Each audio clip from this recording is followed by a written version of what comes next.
Asal-usul Danau Toba diperankan oleh Pak Toba, Uras. Samosir, Mak, lapar kali aku, Mak. Putri, Toba, Toba. Ibu Toba, Aduh, sakit kali. perempuan 1 dan 2. Eda, lihatlah itu Eda. Baik kali kayaknya kan? Masyarakat 1, 2, dan 3. Kenapa? Suara gaib.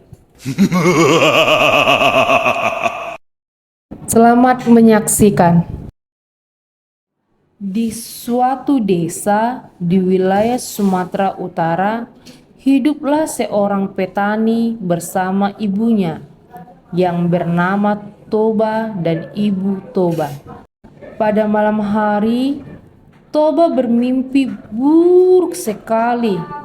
Dalam mimpinya, dia diterkam oleh seekor harimau.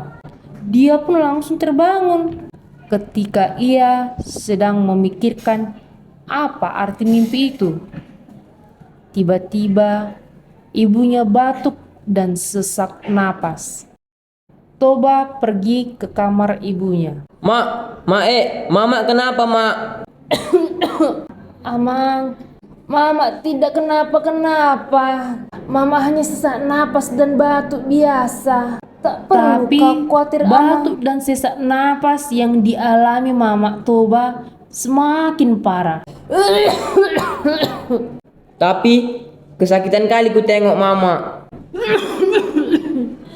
Amang, tolong ambilkan minum untuk Mama. Sesak kali Mama rasa, Amang. Oh lo, Mak.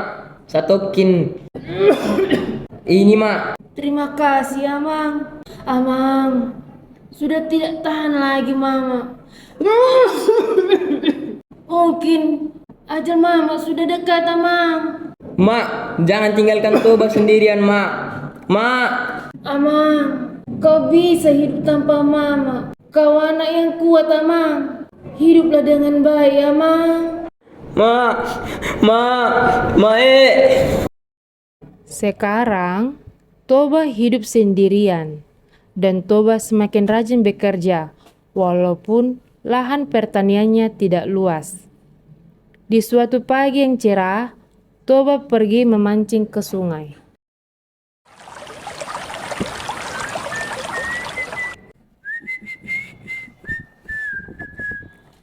Ya Tuhan, mudah-mudahan aku dapat ikan yang besar, supaya bisa kumakan. Beberapa saat setelah kailnya dilemparkan, kail tersebut bergoyang-goyang. Lalu ia menarik kailnya. Terima kasih Tuhan, Kau telah memberikanku ikan yang besar, dan ikan ini juga indah sekali. Sisiknya berwarna merah seperti emas. Pasti nikmat kalau kumakan. Toba membawa pulang ke rumah hasil ikan tangkapannya untuk dimasak. Sesampai di rumah, Toba melihat kayu bakar habis. Toba terpaksa mencari kayu bakar untuk membakar ikan yang ditangkapnya hari ini. Ikannya pun dia simpan di dapur. Ketika ia sedang mencari kayu bakar, tiba-tiba ikan yang ditangkap oleh Toba berubah menjadi seorang gadis yang cantik jelita. Toba pun datang dengan membawa kayu bakar. Toba terkejut ketika melihat ikan di ember tidak ada lagi. Aduh, di manakah ikan yang besar itu? Apakah dia dimakan kucing? Tunggu, kau jangan makanku. Aku bersedia menemanimu asal kau tidak makanku.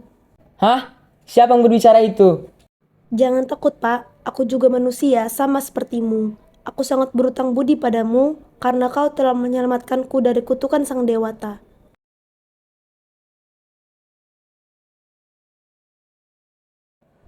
Namaku Toba. Kalau begitu, mari kita masak untuk makanan malam kita. Mereka memakan dengan lahap santapan makan malam. Dalam hati Toba, Seandainya putri cantik ini menjadi istriku, aku mau dengannya. Putri pun mengetahui isi hati si Toba. Aku mau menjadi istrimu, Toba. Apa? Benarkah?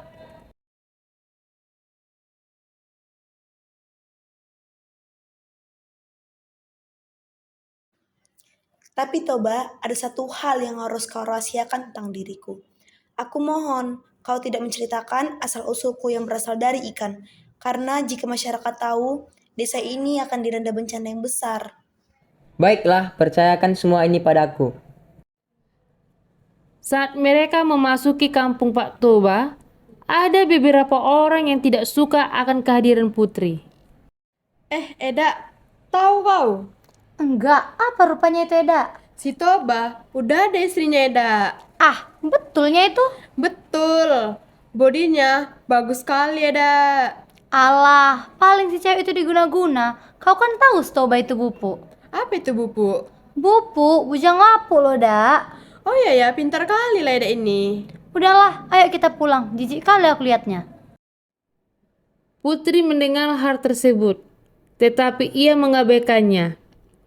Mereka pun pulang ke rumah dan menjalankan kehidupan mereka layaknya sepasang suami istri. Pak Toba merasa bahagia dan tentram.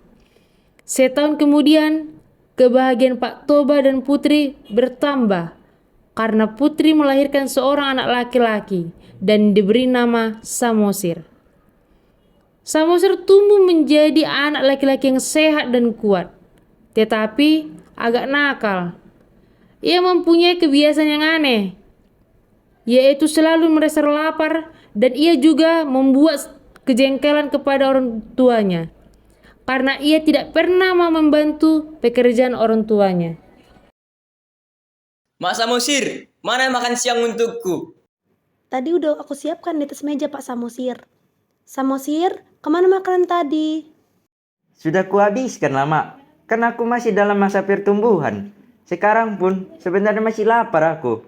Tapi sudahlah, aku pergi bermain dulu ya. Samosir, mamamu ini selalu memanjakanmu. Sudah lapar aku, Mak Samosir. Sabar ya Pak Samosir, dia kan anak kita satu-satunya. Jangan karena hal sepele membuatmu emosi. Ya sudahlah, buatkan aku makanan saja. Perutku sudah lapar, Mak Samosir. Tunggu ya Pak Samosir, aku akan membuatkannya. Toba masih bisa menahan kesabarannya. Namun, kesabaran seseorang itu pasti ada batasnya. Sampai suatu ketika, Toba tidak dapat menahan amarahnya. Samosir, bantu Mama nak. Apa mak? Aku lagi main-main ini. Bawakan makanan ini untuk bapakmu di sawah Samosir, kasihan dia udah menunggu. Mama aja lah yang pergi. Mama sedang memasak Samosir, cepatlah kau antarkan, nanti bapakmu marah. Mama ini mengganggu aku saja. Sinilah. Dari awal, Samosir memang tidak berniat mengantar makanan. Sesampainya di pertengahan jalan, Samosir merasa kelaparan. Dan ke sawah saja sudah membuatku capek. Lebih baik ku makan saja makanan bapak ini. Tanpa sadar, makanan telah habis dimakan oleh Samosir. Lalu dengan perasaan tak bersalah, Samosir pun pulang dan melanjutkan permainannya. Bapak yang sudah kepanasan dan kelaparan menunggu memutuskan untuk pulang. Bah, lapar kali aku Enak kali kalau makan masakan istriku. Samosir, kau kemana akan makanan masakan mamamu? Sudah Samosir habiskan lah Pak. Pas sedang mengantar makanan Bapak tadi, Samosir makan. Karena perjalanan ke sawah sangat capek. Dasar kau anak ikan, rakus sekali kau. Samosir menangis, lalu pergi berlari menemui mamanya di ladang. Mengapa kau menangis Samosir? Benarkah aku seorang anak ikan? Siapa yang berkata seperti itu padamu nak? Jawab Mama Samosir. Bapak yang bilang pada aku, mak. Bapak bilang aku anak ikan. Makanya aku rakus. Betulnya itu, mak. Bohong gak bapak itu? Iya Samosir, bapakmu benar. Kau adalah anak ikan. Mamamu ini adalah seekor ikan. sebelum Mama menikah dengan bapakmu. Sekarang, Mama minta kau untuk tidak memperdulikan perkataan bapakmu.